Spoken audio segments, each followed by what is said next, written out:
Patients కామన్గా complaint చేసేది ఏంటి అని అంటే, మ్యామ్ నేను అన్ని మిల్లెట్స్ ట్రై చేస్తున్నాను బట్ ఇంకా నా బ్లడ్ షుగర్స్ కంట్రోల్ అవ్వడం లేదు, నా HbA1c డిక్రీజ్ అవ్వడం లేదు అని చెప్తూ ఉంటారు. ఓకే, అసలు ఏం తీసుకుంటున్నారు, ఎలా తీసుకుంటున్నారు, నాకు కొంచెం బ్రీఫ్ ఇవ్వండి అని అన్నప్పుడు దే జస్ట్ జనరలీ సే రాగి జావా మార్నింగ్ తీసుకుంటున్నాను అండ్ ఈవినింగ్ కూడా రాగి జావా తీసుకుంటున్నాను, ఆఫ్టర్నూన్ కొంచెం వైట్ రైస్తో ఒక పప్పు అండ్ సలాడ్ ఇంక్లూడ్ చేసుకుంటున్నాను అని చెప్తారు.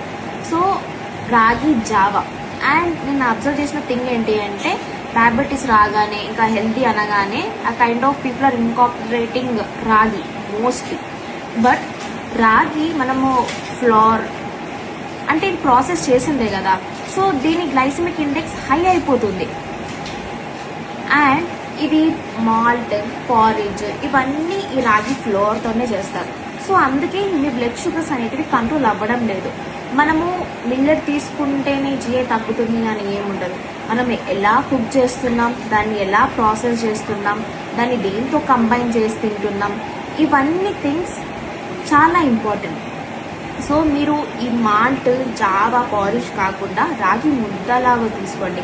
Like and also fermented dosa, రాగి దోశ, అలాగే రోటీ ఫామ్లో తీసుకోండి.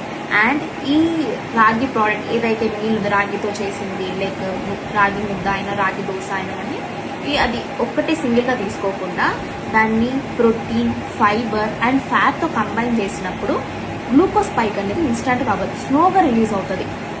బెటర్ డయాబెటీస్ ఉన్న వాళ్ళు రాగిని అవాయిడ్ చేస్తే మంచిది. ఒకవేళ నాకు కావాలి నేను వేరే తినలేకపోతుంది అన్నప్పుడు you have to combine fibre, protein and fat along with your ragi meal.